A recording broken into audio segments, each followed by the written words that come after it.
Assalamualaikum warahmatullahi wabarakatuh. Alhamdulillahirabbil alamin wassalatu wassalamu ala asyrofil anbiya'i wal mursalin wa ala alihi washabbihi ajmain. Alhamdulillah, puji syukur atas kehadirat Allah Subhanahu wa taala, berkat nikmat iman, nikmat Islam, nikmat kesehatan maupun nikmat kesempatan kita bisa dapat hadir dalam rangka salat maghrib berjamaah, kemudian dilanjutkan dengan majelis ta'lim dan insyaallah nanti akan dilanjutkan dengan salat isya berjamaah. Bapak-bapak yang semua dirahmati oleh Allah Subhanahu wa taala, seperti yang sudah saya beritahukan sebelum-sebelumnya, bahwasanya kita pada hari ini melanjutkan pelajaran kita tentang tafsir Al-Quran, tafsir Al-Quran Al-Karim. Saat ini kita sudah masuk ke surat Quraisy, surat Quraisy. Insya Allah semua bapak-bapak di sini sudah hafal semuanya tentang surat Quraisy. Bismillahirrahmanirrahim. Allah Subhanahu wa taala berfirman, "Li'ilafi Quraisy إيلافهم رحلة الشتاء والصيف فليعبدوا رب هذا البيت الذي أطعمهم من جوع وآمنهم من خوف." Jadi kadang ada orang yang salah bacanya. Salah di mana bacanya? Li'ilafi Quraisy. Harusnya itu 2 harokat. Tapi kadang orang bacanya 1 harokat. Fi Quraisy, itu salah. Salah. Jadi bukan bacanya Quraisy tapi Quraisy, harus 2 harokat. Ila fi rihatasy syita'i was-shayf. Nah, itu 2 harakat juga bacanya seperti itu. Nah, jadi itu adalah salah satu saja koreksi dari saya ketika membaca surat Quraisy Mari kita masuk ke tafsirnya. Ayat yang pertama yang berbunyi li'ila fi Quraisy.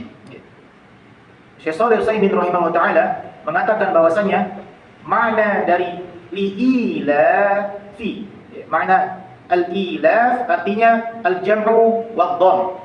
Artinya yaitu mengumpulkan atau kebiasaan. Kebiasaan siapa? Quraisy. Itu orang-orang Quraisy atau suku Quraisy. Jadi suku Quraisy ini Bapak Ibu sekalian bahwasanya suku di mana suku yang paling top di Jazirah Arab pada saat itu. Jadi suku Quraisy ini adalah suku besar dari Bani Kinana. Dari Bani Kinana. Nah, dari Bani Kinana ini nanti punya keturunan, itulah mecah. Jadi suku Quraisy ini ada suku besarnya, kemudian ada anak-anak sukunya. Seperti kita Sumatera, Sumatera itu punya suku-suku lagi. Ada suku Batak, ada suku Aceh, Palembang, Melayu dan lain sebagainya. Seperti itu juga suku Jawa, ada suku Madura, suku Sunda, kemudian Ngapak, Ngoko dan lain sebagainya. Itu adalah suku besar. Nah, ada anaknya. Nah, Quraisy ada suku besar. Suku besar. Dari Bani Kinana. Apa kebiasaan orang-orang Quraisy pada saat itu? Yaitu ila fihim rihlatasy syita'i was-shayf. Mereka itu kebiasaannya adalah rihlah. Rihlah itu adalah jalan, melakukan sebuah perjalanan pada musim dingin dan musim panas. Asy-syita yaitu musim dingin, as-shayf yaitu musim panas. Makanya Syekh Shalih Al-Utsaimin mengatakan di sini, wa yuradu bi at-tijarah allati kanu yaqumuna biha marratan fi syita wa marratan fi shayf.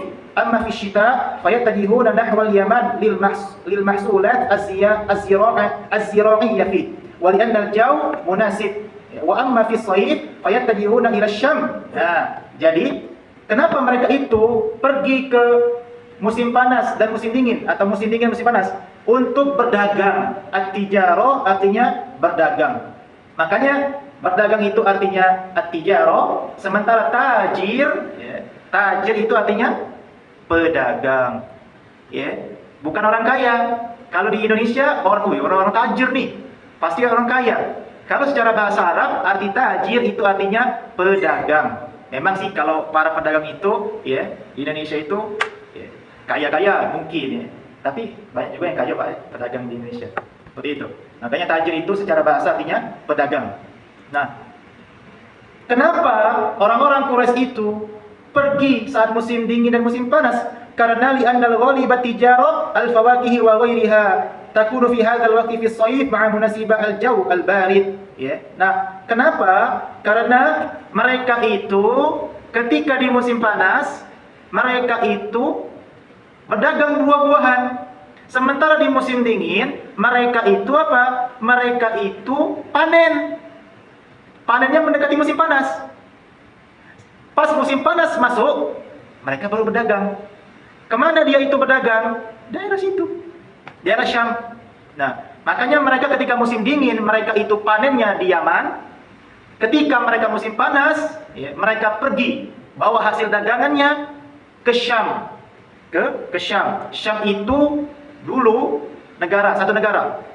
Sekarang menjadi 4 negara, yaitu Lebanon, Yordania, Palestina, dan Suriah. Lebanon ibu kotanya Beirut, kemudian Suriah ibu kotanya Damaskus, Palestina ibu kotanya Yerusalem, dan Yordania ibu kotanya Amman. 4 negara ini adalah negara disebut negara Syam. Ya, sampai sekarang disebut negara Syam. Tapi zaman dahulu mereka jadi satu negara, ya, disebut negara Syam atau bumi Syam.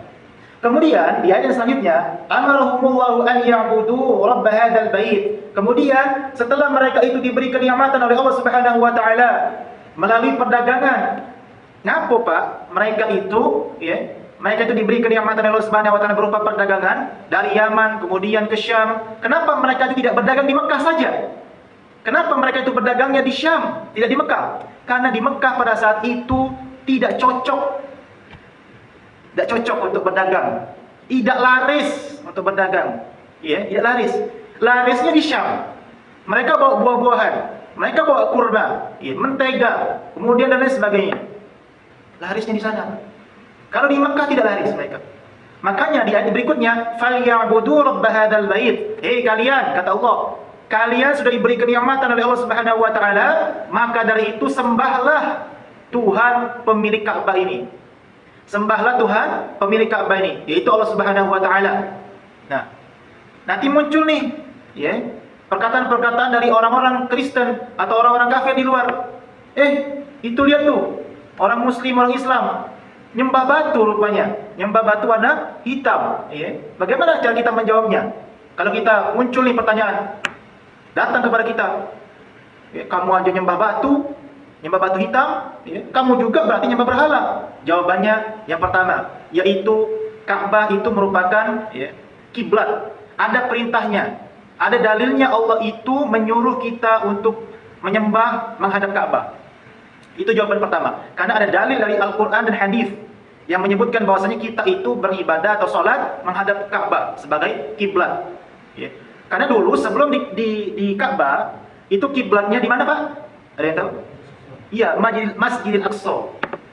Jadi tidak di Ka'bah dulu kiblat umat muslim. Sebelum itu di Masjidil Aqsa, ya.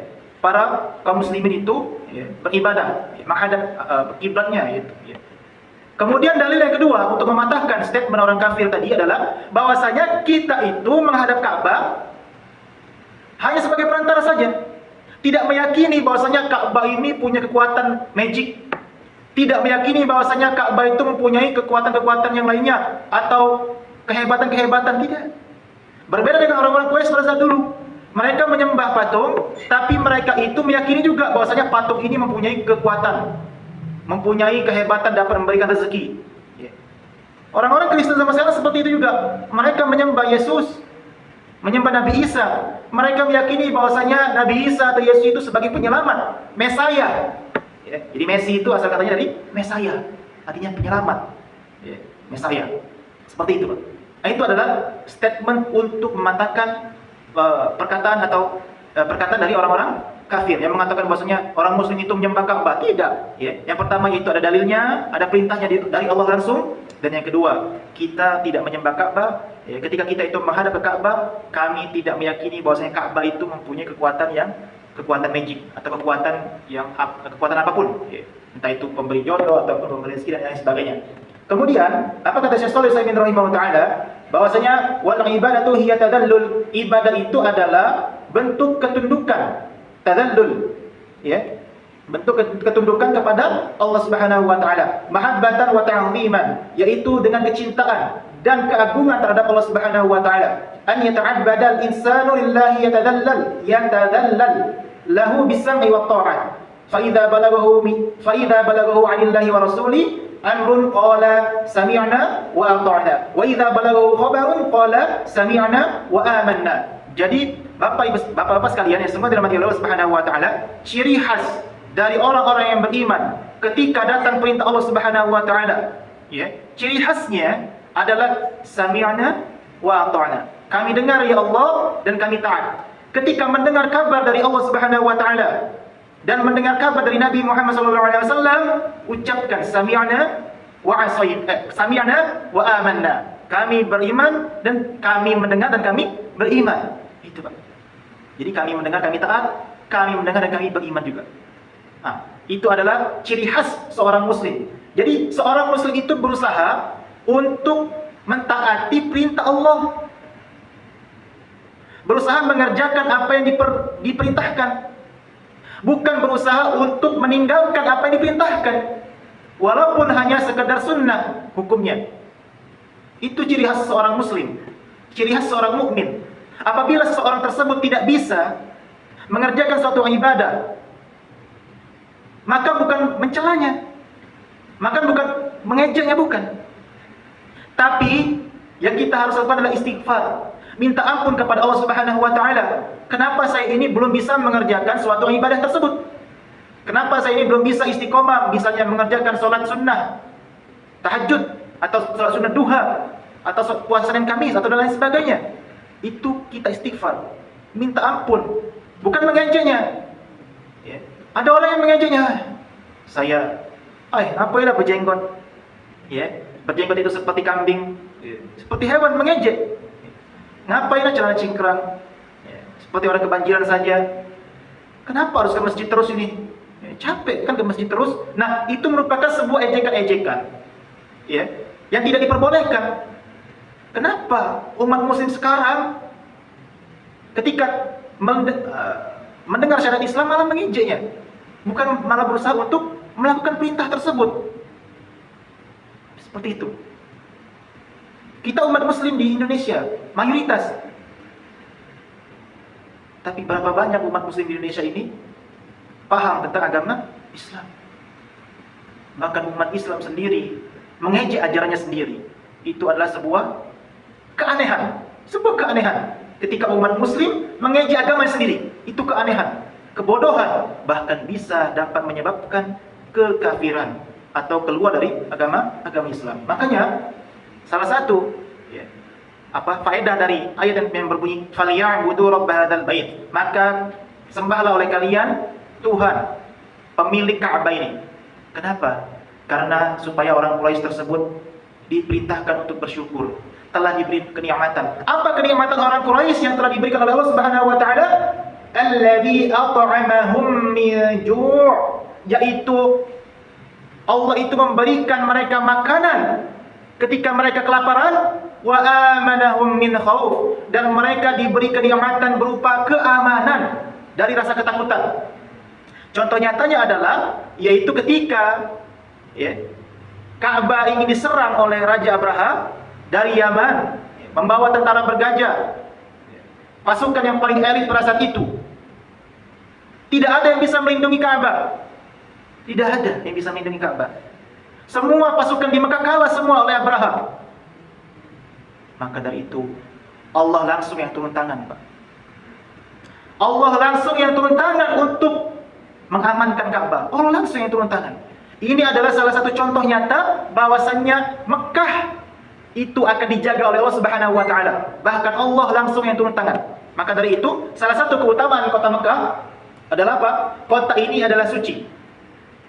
Suci. Saking sucinya tidak boleh binatang liar itu dibunuh. Pohon-pohon itu tidak boleh ditebang. Orang kafir tidak boleh masuk Mekah. Saking harus sucinya ini kota. Dulu kan pernah viral. Pernah viral. Orang kafir kok masuk Madinah? Orang kafir masuk Madinah boleh. Boleh. Viral di TikTok, di Facebook, di YouTube. Ada orang kafir masuk Madinah.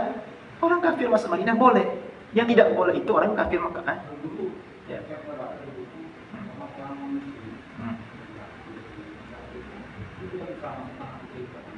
Tanah suci mana, Pak?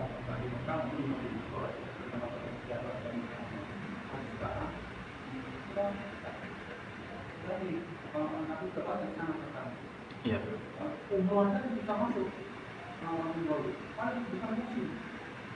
Iya. Iya. Secara dalil memang hak hukumnya orang kafir itu tidak boleh masuk, Pak. Kenapa? Karena kata Allah Subhanahu wa taala, ini bukan kata Allah saja, tapi menurut ulama menyimpulkan juga bahwasanya orang kafir itu najis. Najis secara iman. Najis secara iman. Sementara kota Mekah itu adalah kota yang suci. Nah, Allah ingin menjaga kota ini dari kenajisan. Najisnya iman mereka. Nah, kalaupun mereka itu bisa masuk ke kota Mekah, wallahu a'lam bishawab. Sebab apa? Apa karena memang mereka itu menyusup atau mereka itu dibiarkan lewat oleh petugas? Wallahu a'lam. Saya kurang tahu. Tapi kalau secara hukum, secara hukum Islam orang kafir tidak boleh masuk kota kota Mekah, tidak boleh. Tidak diperbolehkan. Kemudian di kota Mekah juga saking spesialnya itu ketika kita sholat di Masjidil Haram, sekali sholat saja 100.000 pahalanya. 100.000 kali lipat pahalanya. Itu untuk di Masjidil Haram. Kalau di masjid-masjid yang di sekitar Mekah, tetap pahalanya itu besar dibanding dengan kota-kota yang lainnya. Walaupun itu di masjid di Mekah, masjidnya di Mekah. Masjid biasa, Pak, bukan Masjidil Haram.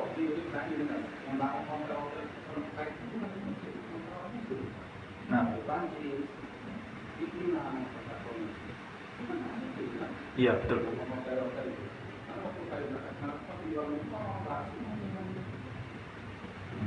Nah, walau alam itu Pak ya.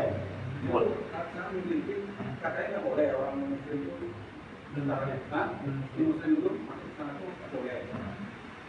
Tapi sekarang Nah, itulah. Nah, ini walau alam.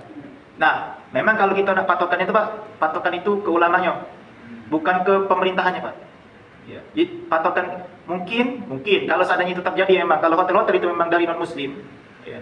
Apa itu non muslim itu di luar atau di luar Mekah atau di Ida, wallahu alam bagaimana, ya. Kalau saja dia di luar tidak masalah, kalau dia pun masuk, nah wallahu alam. Ya, secara hukum ya, itu tidak boleh orang kafir masuk kota Mekah. Kan banyak nih orang sekarang nih, oh itu lihat di Saudi itu punya ada konser Lady Gaga lah, konser inilah, itu kan pemerintahannya, bukan ulamanya. Ulamanya pasti melarang ulamanya. Itu kan pemerintahannya seperti itu. Jadi kan kadang saking orang itu ya wallahu alam, apa mungkin saking bencinya dengan Saudi ataupun mungkin tidak tahu kan, ulamanya insya Allah ya konsisten lah bahasanya itu kan. Pemerintahannya bang inkonsisten sekarang itu, ya banyak. Iya. Iya. Mungkin pemerintahannya itu perbedaannya sama pasti itu sinkron. Ketika pemerintah sama MUI itu masih sinkron karena memahami satu hal yang itu juga sama bernegatif kan, dan diharap gitu. Sudah itu kota-kota itu sudah buat apa itu kan? Ya intinya yang jadi batasannya Pak, dan saya alam. Pokoknya yang jadi batasan Mekah itu. Kalau muslim tidak boleh masuk area Ka'bah atau Masjidil Haram memungkinkan. Tapi kalau dilarang masuk muslim masuk kota Mekah itu sulit. Iya.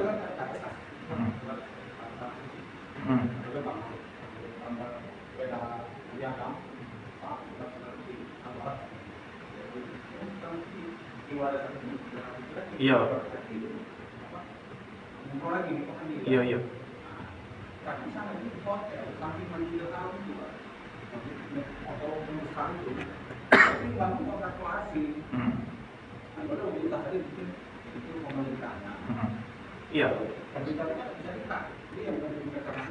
Iya, secara dalil juga itu banyak larangannya Pak. Secara dalil juga banyak. Secara Al-Quran maupun hadis Nabi SAW. Nah, kata Pak Ivan tadi pasti sinkron, tidak sama sinkron juga Pak. Antara MUI dengan pemerintah Indonesia juga tidak sinkron juga 100%. Seperti itu Pak. Sama, pemerintah Saudi juga tidak pasti sinkron 100% dengan MUI di sana atau ulama di sana. Ya. Contohnya saja misalnya tentang MUI ini, MUI mengharamkan bunga bank. Tapi masih ada bunga bank pemerintah Indonesia pakai seperti itu. Itu contoh nyata saja ya. MUI mengharamkan bunga bank di situ. Nah, itu. Jadi memang seperti itu Pak, memang. Ada yang sinkron, ada yang tidak sinkron. Nah, itu adalah salah satu tafsir dari surat-surat Quraisy ya. Nanti Bapak-bapak bisa cari referensi-referensi yang lainnya ya, tentang tafsir surat Quraisy dan tentang kota Mekah ya. Boleh. Ya, belum Islam Pak.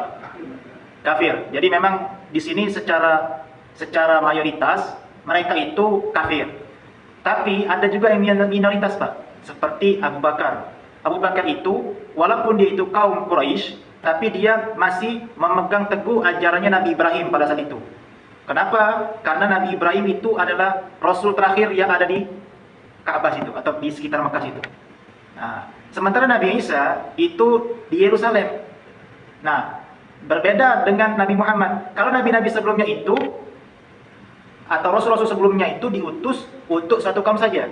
Misal Nabi Ibrahim untuk kaum di Mekah, Nabi Isa di Yerusalem, Nabi Sulaiman di sini, Nabi Ibrahim di sini. Nah, macam-macam. Bahkan ada nabi yang hidupnya sezaman.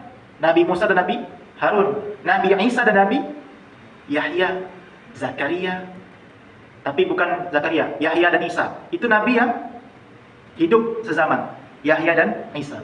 Nah, tadi Pak ya, karena Abu Bakar itu masih memegang teguh ajaran Nabi Ibrahim, karena nabi terakhir yang di situ adalah Nabi Ibrahim, maka beliau masih memegang teguh ajaran Ibrahim. Sama dengan Nabi kita Muhammad. Nabi kita Muhammad itu tidak terpengaruh kesyirikan dari kaum Quraisy, tidak menyembah berhala. Kemudian dengan takdir Allah, Nabi Muhammad itu disuruh pergi ke gua mana Pak? Gua Hira, ya. Gua Hira, ya, istilahnya itu menyendiri. Untuk apa? Menjauhi perbuatan-perbuatan orang Quraisy pada saat itu. Karena sudah merajalela kesyirikannya, merajalela kemaksiatannya. Pada saat itu Nabi Muhammad itu sudah nikah dengan Khadijah. Jadi yang ngantar makan tuh Khadijah nih, ngantar makanan. Ya. Kalau persediaannya habis, minta lagi Nabi Muhammad, ya, ke rumah pulang lagi. Kalau seadanya habis, menyendiri lagi di Gua Hira seperti itu. Jadi orang Quraisy pada situ mayoritas memang kafir Pak atau musyrik. Lebih apa? Tidak sama zamannya Pak. Sama. Sudah ada. Cuman tadi seperti saya bilang, Nabi Muhammad itu seperti Abu Bakar, masih memegang teguh ajarannya Nabi Ibrahim.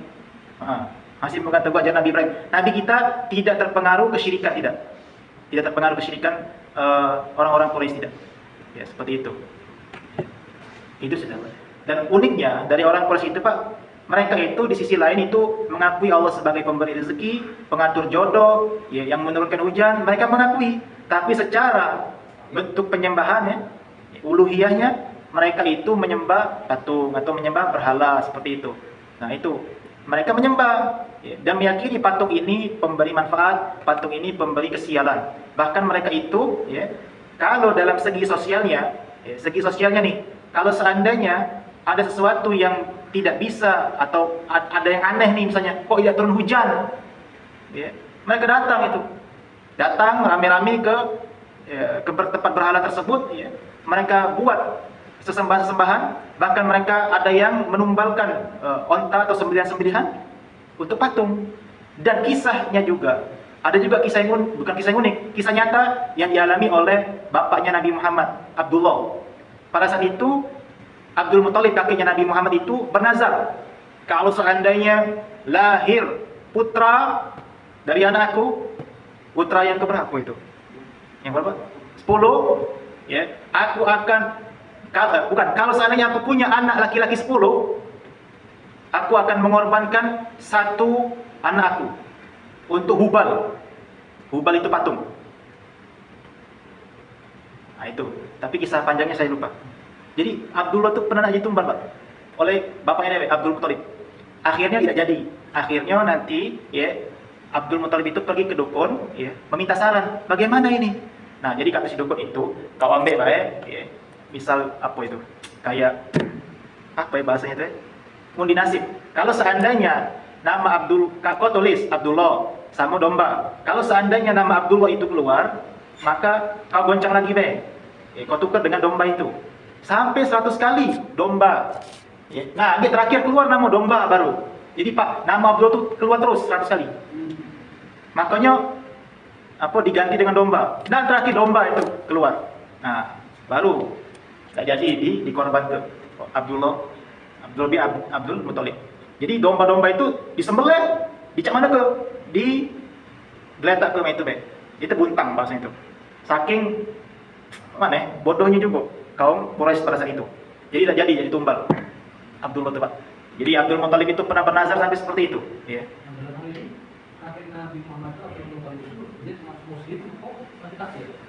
Iya. Memang itu terjadi perbedaan pendapat di kalangan para ulama, ya. Ada yang mengatakan dia Abdullah dan Abdul Muthalib itu Muslim, atau bahasanya itu belum ada, masih dalam kekosongan ajaran, Pak. Ada yang mengatakan bahwasanya Abdullah dan Abdul Muthalib itu adalah kafir karena jelas-jelas pada saat itu mereka juga termasuk orang yang menyembah berhala. Salah satu dalilnya adalah bahwasanya ketika Abu Thalib itu meninggal, Abu Jahal datang, "Wahai Abu Thalib, apakah kamu ingin mengkhianati Tuhan-Tuhan yang engkau telah, Tuhan-Tuhan yang disembah seperti bapakmu?" Nah, itu adalah salah satu dalil bahwasanya Abdul Muthalib itu adalah kafir musyrik. Itu, Pak. Itu salah satu dalil yang mengatakan bahwasanya Abdul Muthalib itu adalah kafir, musyrik, menduakan Allah. Mereka mengakui Allah itu sebagai pemberi rezeki, di sisi lain mereka itu menyembah patung. Nah, itu dalil salah satunya, Pak, di sirah Nabi. Jadi saya lebih condong kepada pendapat yang bahwasanya Abdul Muthalib itu adalah musyrik. Seperti itu. Karena dalilnya tadi, ketika Abu Thalib itu ingin meninggal, datang Abu Jahal ngomong, "Wahai Abu Thalib, apakah kamu ingin mengkhianati Tuhan yang telah disembah oleh bapakmu?" Yang disembah bapakmu, iya, tadi patung-patung seperti itu. Apa Nabi Muhammad di surga dengan proses makan itu kan dapat apa? Dapat menarik sama enggak? Kalau enggak bapaknya yang Iya. Makanya bukan makanya. Seperti yang sudah kita kemarin itu. Iya. Selagi mereka itu kafir, Pak, mati dalam keadaan menyekutukan Allah, mereka itu tidak akan mendapatkan syafaat dari Nabi Muhammad SAW. Makanya ketika turun, salah satu sebab turunnya surah Al-Qasas ayat yang ke-56, "Innaka la tahdi man ahbabta, walakinallaha yahdi man yasha." Sesungguhnya engkau Muhammad tidak akan pernah dapat memberikan petunjuk kepada orang yang kau cintai, tidak akan pernah bisa. Ya, akan tetapi Allah lah yang akan memberikan petunjuk kepada dia yang dia kehendaki. Ya, kepada orang yang dikehendaki. Artinya bahwasanya walaupun Nabi Muhammad itu adalah seorang nabi, walaupun Nabi Muhammad itu adalah seorang rasul pilihan Allah, mencintai Abu Thalib, mencintai Abdul Muthalib kakeknya, tetap tidak dapat memberikan syafaat, Pak. Tidak dapat memberikan petunjuk. Walaupun kedekatan Nabi Muhammad dengan kakeknya, kedekatan Nabi Muhammad dengan pamannya itu dekat sekali, tidak akan bisa. Ya. Dan Nabi Muhammad pun ketika ingin memberikan syafaat harus minta izin dulu sama Allah Subhanahu wa taala. Hidayah seperti itu, Pak. Makanya di ayat kursi itu berbunyi apa? Man dzalladzi yashfa'u indahu illa bi'idznih. Ya. Apa yang Allah Subhanahu wa taala turunkan ketika Allah Subhanahu wa taala ingin memberikan syafaat, itu tidak akan boleh, tidak akan pernah bisa kecuali bi'idznih, kecuali atas izin Allah Subhanahu wa taala. Tidak bisa. Ya. Nah, itu orang-orang kafir, orang-orang musyrik itu tidak akan pernah bisa dapat syafaat. Ya. Sangat rugi sekali. Kecuali kalau orang-orang yang tidak musyrik atau tidak kafir dalam hidupnya, masih berzina, minum khamr, riba, itu masih bisa dia itu mendapatkan syafaat atas izinnya, atas izin Allah Subhanahu wa taala, Pak. Jadi berat, Pak, dosa syirik itu berat. Dosa syirik itu berat. Ya, apalagi orang-orang kafir, orang-orang murtad itu jelas tidak akan mendapatkan syafaat dari Allah Subhanahu wa taala. Ada pertanyaan lagi? Kalau orang muslim seperti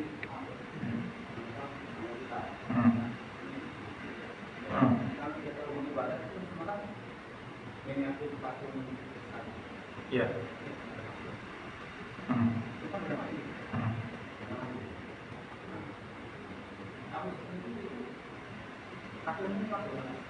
Apa, Pak? Berarti kali kafir mutlak.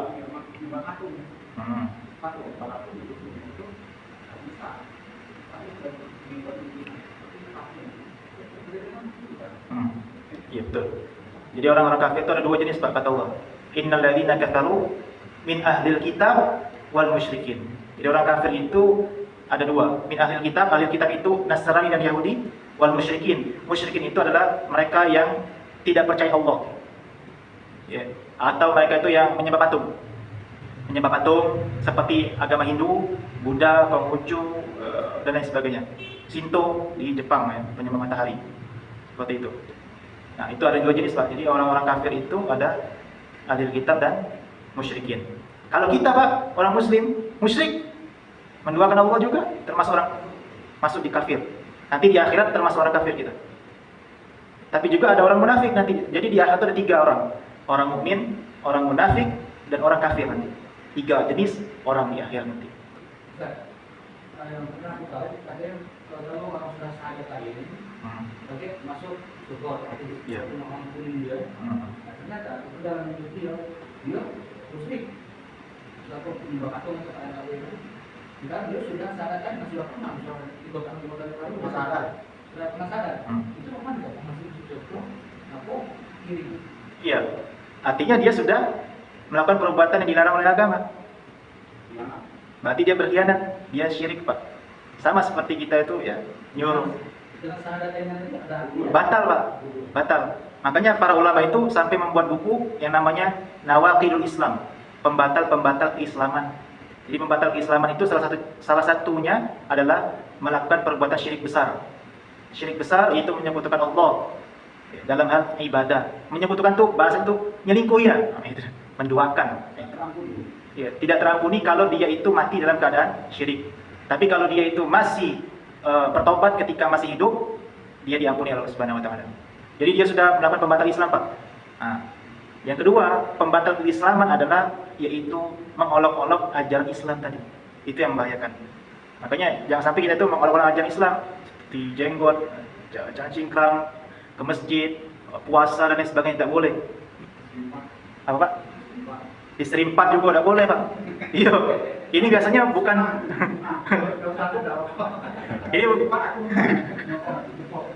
Ini biasanya yang ibu-ibu. Iya ibu-ibu. Kalau bapak-bapak yakin tidak pernah.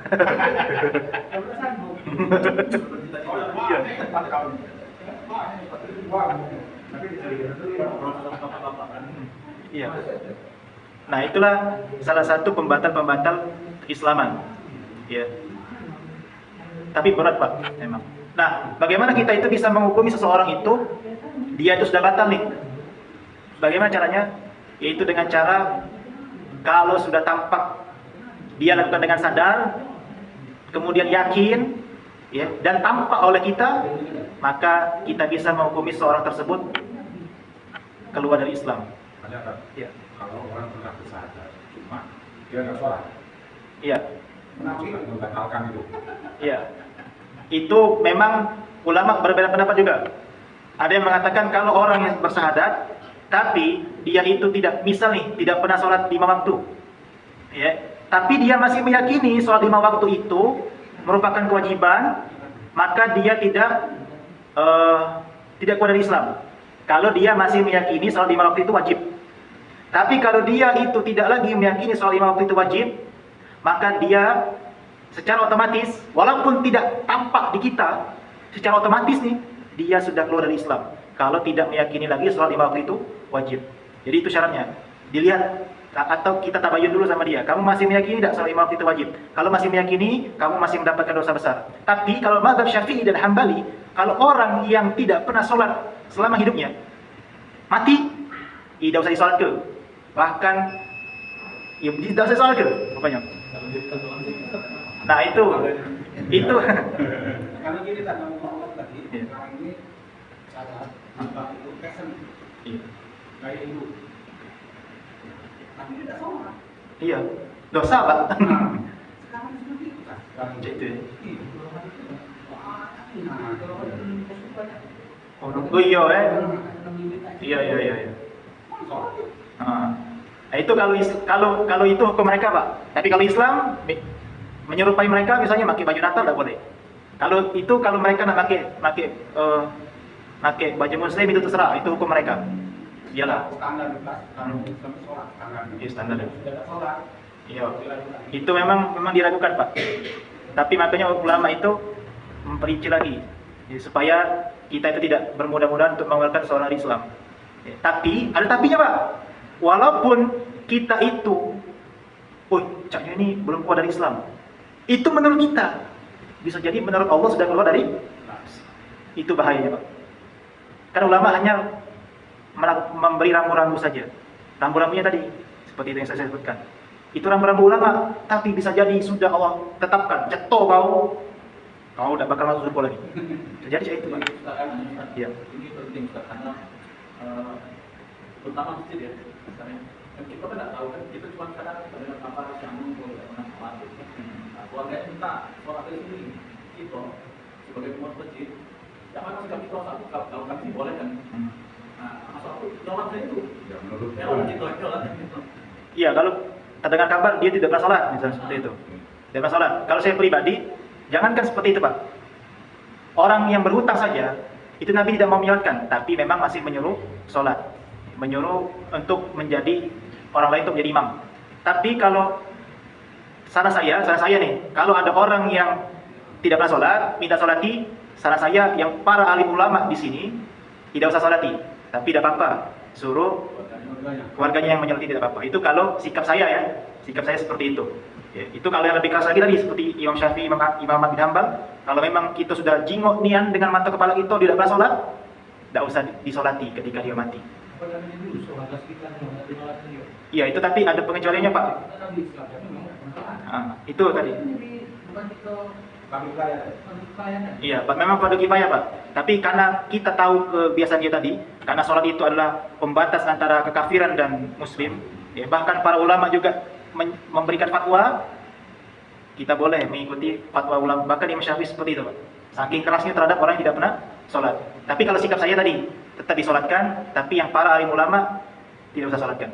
Karena ada kejadian kedua. Nah, itu dalam katakan Muhammad atau Boswi terbakar, sudah mati, masih kau cerita nih untuk meyakinkan mati aku dulu. Aku lamaran, kau kedua lagi dia mati. Itu lagi ini. Nah ini